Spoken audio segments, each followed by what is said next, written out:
In just 10 minutes a day, Chicago's All Local delivers a power-packed punch of hyper-local news straight to your ears. Make Chicago's All Local a habit. Text WBBM to 20357 for a link to listen to the All Local. Message and data rates may apply. We're finding out more about the impact on stores from the proposed merger of the national chains Kroger and Albertsons. Joining us on the Village of Bedford Park business line, reminding you to bring your business home, is Burt Flickinger, Managing Director at the retail consulting firm Strategic Resource Group in New York. Burt, thank you for joining us today. And I'm going to give you the question that I have been hearing from multiple people since we heard about the spinoff announcement yesterday. This is to C&S Wholesale Grocers. They are the operators of Piggly Wiggly grocery stores, the closest of which are in Wisconsin. And but the Mariano's name is part of this deal. So the question that a lot of people here has is, does that mean that these Mariano's stores, 31 of them that are being spun off, will they just retain their name and branding? And as far as the grocery consumer is concerned, you're not going to see this merger at all. Rob, it's very possible that the Mariano's name stays, to your point. Still needs to be worked out with the Federal Trade Commission and the State Attorney General in the state of Illinois as well as Wisconsin. But, Rob, the key thing is C&S is a very well-capitalized buyer. We've worked with them in the Southeast to turn around companies. We've worked with them in California to turn around companies, and they're buying, to your point, Rob, a very good company in Mariano's, and it'll be good for consumers with competitive low prices, and it'll be good for workers who retain his or her job, whether it's UFCW Local 881 or 1546 or Teamsters or Bakers too.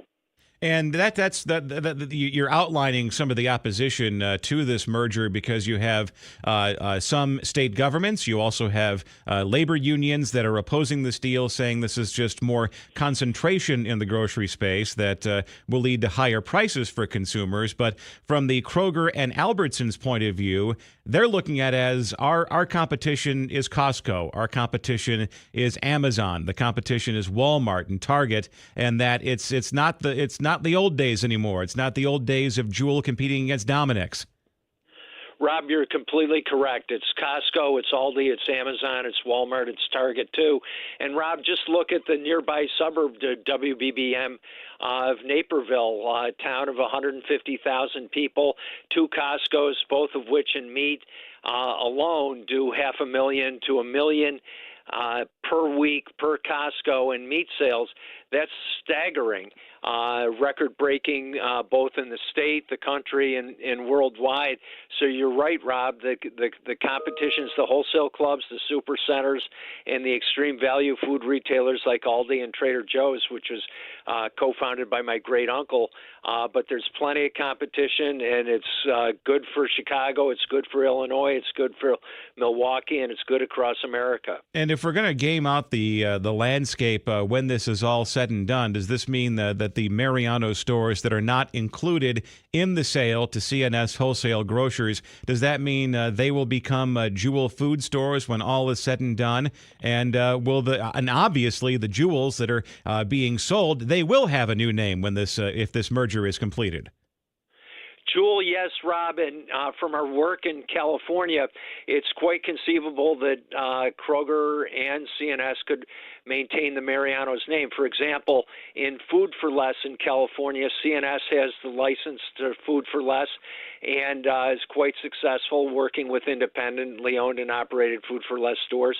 And Kroger, Rob, also has Food for Less corporate chain stores. So it's conceivable that the same could happen for Mariano's. The key thing is the stores will be well-staffed, well-capitalized, well-maintained, and competitively priced. And whether it's mom or grandma or the sons and daughters of your listeners, they'll have good, fresh food.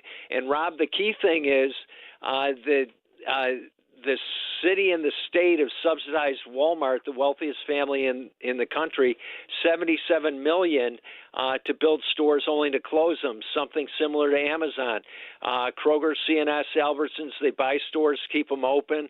The best example is Roundy's Mariano's. To your point, Rob, the prior owner of Roundy's failed in Minnesota and Minneapolis, St. Paul. Kroger comes to the rescue a few years later and saves Roundy's and Mariano's in Chicago, where their sister company, Rainbow Foods, which was number 2 in Minneapolis, St. Paul, failed.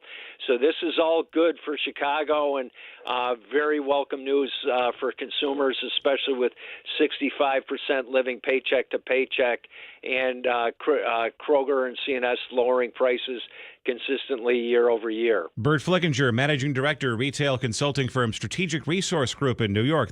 Did your mobile provider just increase their prices again?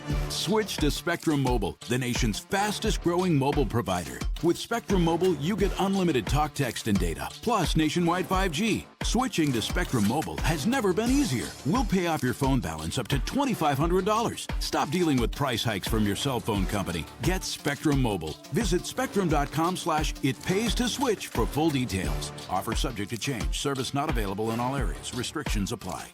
Healthcare is hard and complicated, but sometimes it's great. More stories of greatness should be shared. So that's why we created a podcast called The Glennon Factor.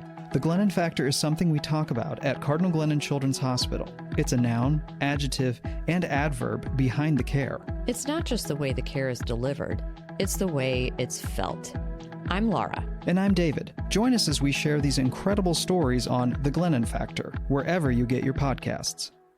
Did you know cows don't munch on just anything? Hi, I'm Bethany, a Missouri dairy farmer. Dairy farmers like me know more today about our cows so we can care for them better. We work closely with an animal nutritionist to give cows all the nutrients they need. For instance, we know cows can eat things people can't. Things like brewer's grain, leftover from making beer, or cottonseed hulls from making clothes. These are nutritious for cows and might otherwise end up in the landfill. Keep it simple. Keep it dairy. Brought to you by Undeniably Dairy and local farm families. Life without dairy is not sustainable, so we're making dairy more sustainable. Learn more at usdairy.com.